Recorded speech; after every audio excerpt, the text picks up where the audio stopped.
Some preseason polls have been released and fans get really wrapped up in the rankings of their teams, and that's all fine and good, but those rankings are not necessarily applicable to sports betting. For the most part, you guys are actually going to lose cash and fast if you solely make picks based on high-ranked teams in the polls.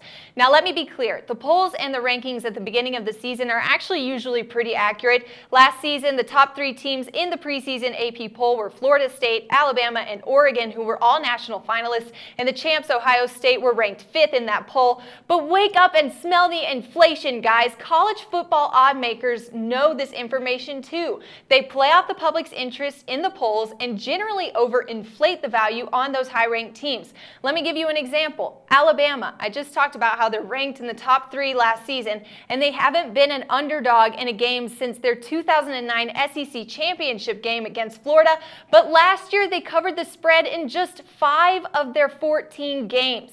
FSU ranked number 1 in the nation for months in these polls, and they had the worst ATS record of any team in the nation last season, just 3-10. 3-10, guys, in the last 65 bowl games played in college football. Unranked teams covered in 40 of the 65 games, while ranked teams covered in just 25 of those games. Last season, here's an example for you guys. Unranked Notre Dame was a 8.5-point dog in the Music City Bowl versus LSU, who was currently ranked 23rd during that time. And guess who won that game? The Irish beat the Tigers 31-28. Unless you are in a playoff bowl game, these games do not matter. The teams know that, the odds makers know that, and you know that. Don't bet a team ranked below the top 15 on a big spread in a bowl game, guys.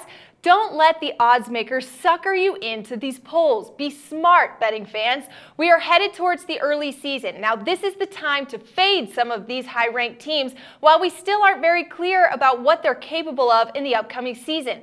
Do your research. TCU wasn't even ranked at the beginning of the season last year, and they finished 3rd in the nation with an ATS record of 11-2. You've got a real advantage right here with us, guys.